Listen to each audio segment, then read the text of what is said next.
Later, as I was traveling on the road, I found myself in another church, and I had fired all of my employees, divorced a wife, a stage assistant, found myself at an altar in a church that the roof was leaking. I went to the altar. This really broke me. I said, God, this is Stevie, that little orphan boy that you always took care of. I would love for you to take my heart, open it up, take all the bad stuff out, replace it with good, wholesome, positive things in my life, and put it back together. My life just radically changed in probably a week's time. God just showed up and showed out.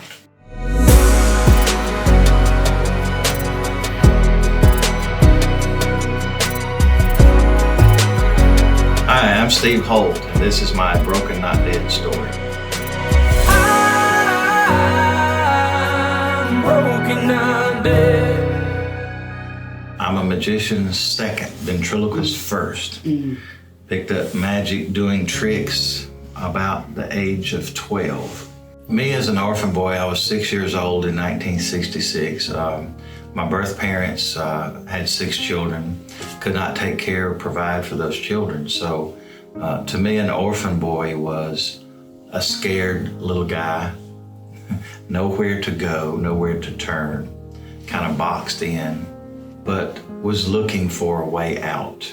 The orphanage opened their arms to me, opened their doors, and things opened up. My birthday, I got my first puppet. And a guy would come out and tutor me, show me how to make the puppet talk. And so the puppet became my best friend. I mean, a puppet can say some things you can't say. Not that it's bad things, but it's actually your personality coming out. They can bring a story to life, you know. So you got to learn to control your mouth and not move your lips with the puppets. Now, I don't hide behind a curtain or a stage. I'd rather be out with the puppet because it's just a lot less stuff to carry. So in ministry, it's like, we're not perfect. The puppets are made from different materials. Who made those materials? God made those materials, whether it be, cloth, rubber, foam, wood, and my wooden-headed characters are hard-headed, just like us sometimes. We're hard-headed people. Why are we hard-headed? Because we don't always listen to God. But when we do, He makes all things clear. To me, being in full-time ministry, lifting up Christ and the Lord and showing others what He can do in your life is fulfilling that purpose. We were in Natchitoches, Louisiana. My team, my show, my employees were all doing the bar scene, the different drugs and the, late nights. Upon asking the wife to leave and with the crack cocaine and all that, take it with you. I can't live with that anymore. Drove the camper into the church parking lot, went to the office, said, hey, you having church tonight? It was a Wednesday night. She said, yeah, we're in renovation right now. She called the pastor. He met me and said, you can park your 31-foot camper trailer over here on the side on the grass. You can stay here overnight if you want to. Ended up staying in Natchitoches, Louisiana for 4 years at that church.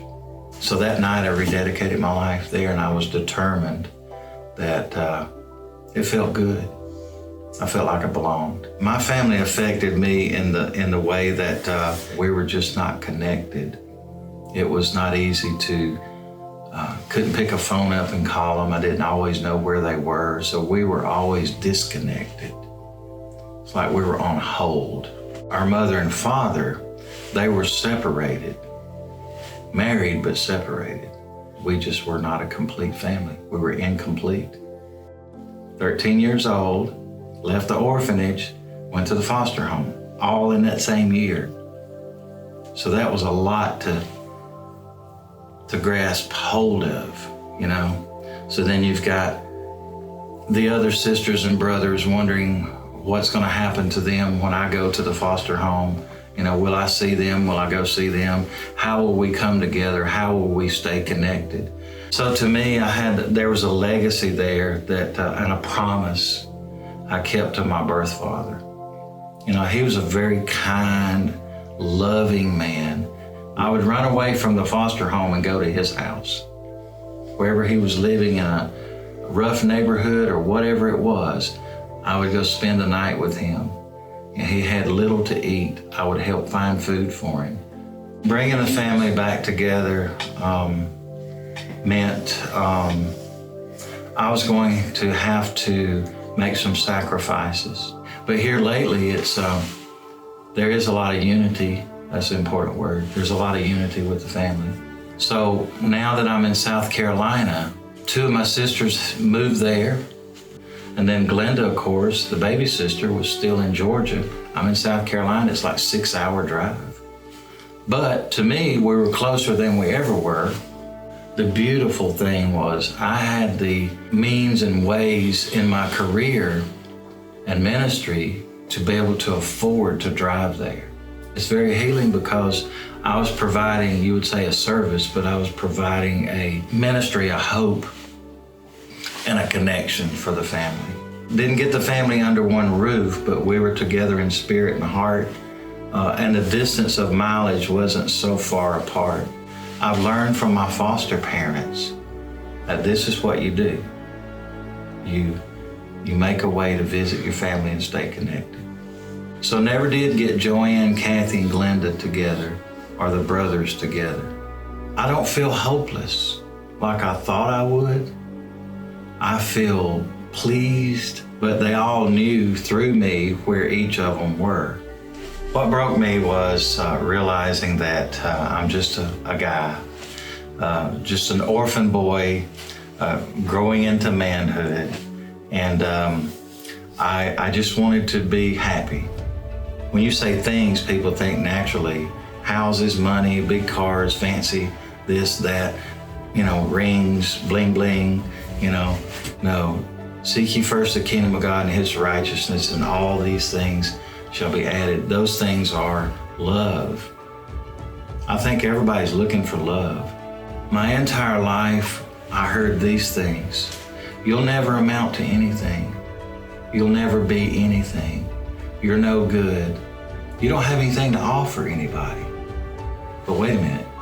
I have these puppets that can speak and sing and make people laugh and bring joy.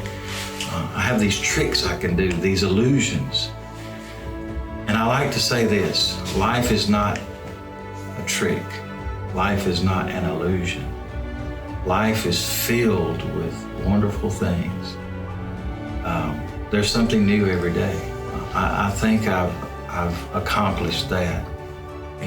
Making the brothers and sisters feel like there's something to look forward to. You have a reason for living. You have a purpose. Don't give up.